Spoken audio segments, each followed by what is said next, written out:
name is Danny. I go by Extra Kool, and I work at Twisted Shout Records in Denver, Colorado. I do security for the store. 22 years that I've worked here. February 20th will be my 23rd year. I grew up here. I used to joke with Paul, the old owner, that, I said, you took the best years of my life. I was young, skinny, and I had hair. I became a man here. So I guess it just taught me a lot. The record store taught me how to be me, I guess, if that makes sense. I make music as well, so that's helped me quite a bit with my music. It got me a distribution deal. I've got to meet a lot of people that I love musically, and a lot of people who influence me, and I get to be around literally just worlds of music all day long. I love it. I'm going to start with CDs. This first CD I'm going to show you is in my top.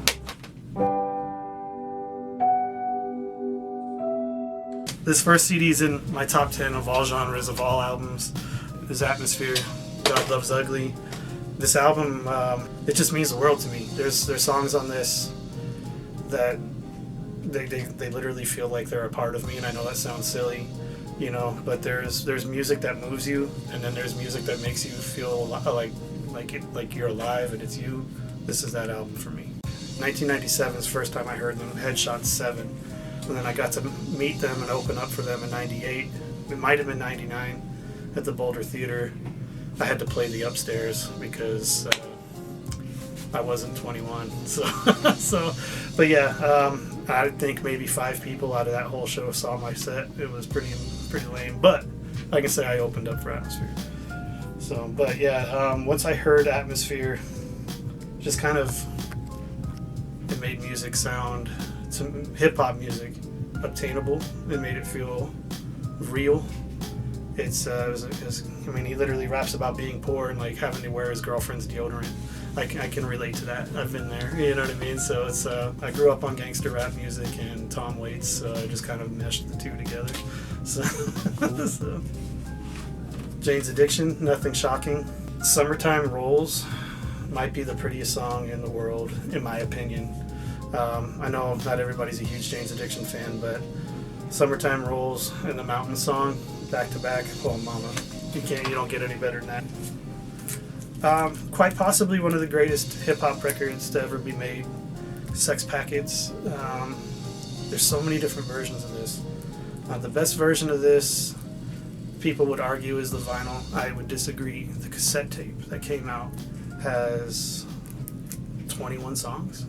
22, don't quote me on the number, but it's something ridiculous, is where there's only 14 on here and there's only 14 on the LP. So if you get the CD or the cassette tape, when they put it out originally, you get a whole world of extra music, and it's just so much, there's so much going on this, you know what I mean? But this album influences me a lot. I still have lines that I recycle off of this and that I'm paying homage to. Like, there's a line on it that says, where your real name is probably Bradworth or Bennett. So I have a new album I'm working on where I put a line in there that said my real name is probably Bradworth or Bennett. All right, we'll stick with music before we hit movies.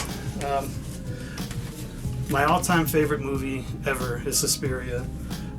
So it's only right that we do the Suspiria soundtrack by Goblin.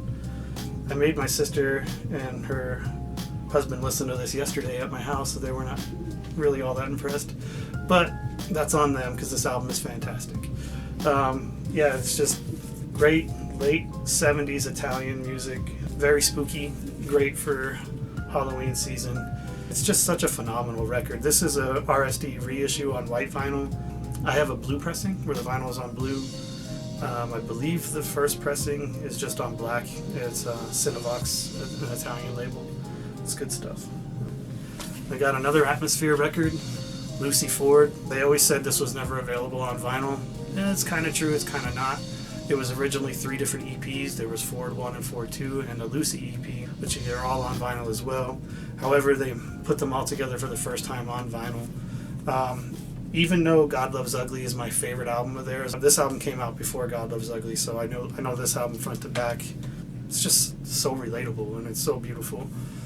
And then we have Mr. Tom Waits. I like Gruffy Tom. Don't get me wrong, I love Island Records Tom, but when he got to Anti Records and he got super gruffy, this record changed the game for me. This is called Real Gone. This album is revisited from the first pressing. He re-recorded a lot of things and it's done differently. However, it's still really pretty. My favorite Tom Waits song ever is on this record, and it's called The Green Grass, and it just hits home. Once you hear it in that 25 pack a day voice, it's just something about it, man. It just gives me chills.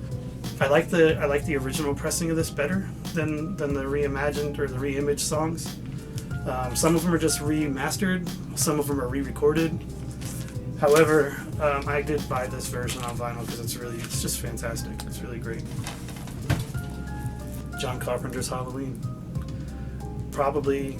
Not probably, I'm going to go out on a limb and just say this is the best slasher ever. There are more bloody slashers, there are more gory slashers, but this is the one. To this day, I still think this is spooky.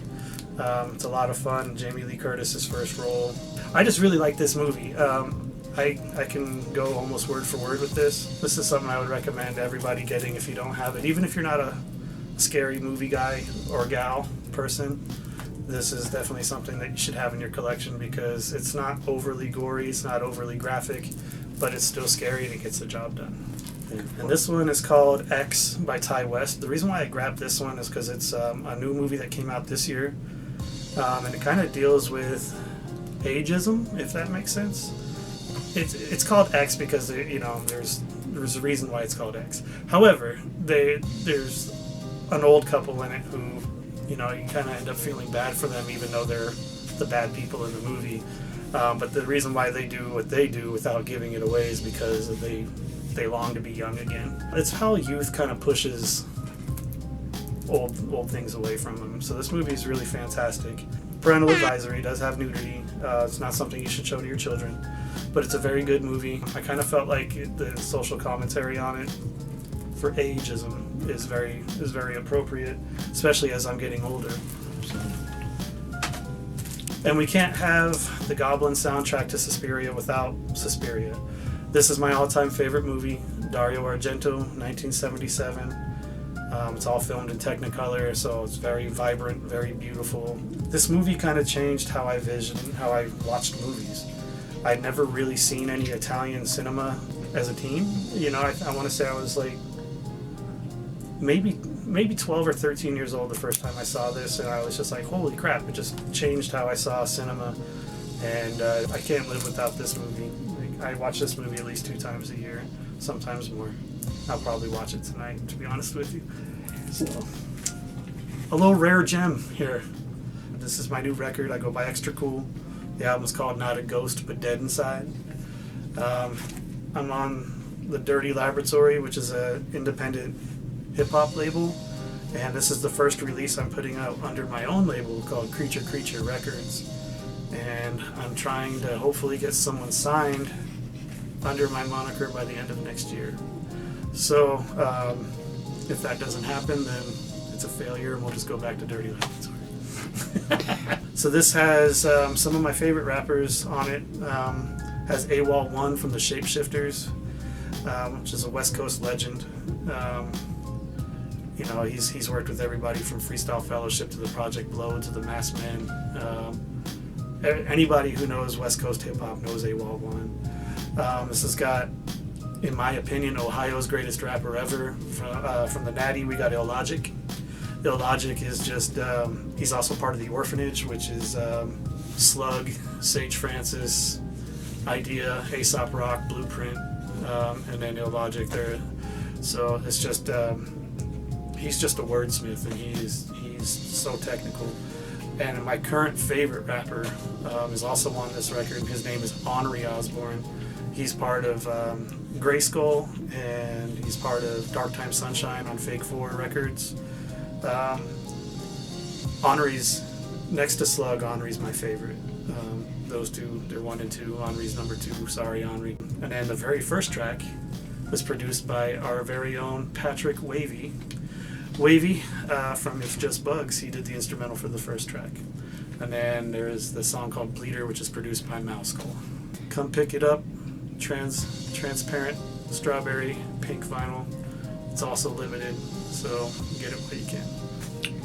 All right, Danny, any final words for the people out there before we take off? Yeah, look at my sneakers.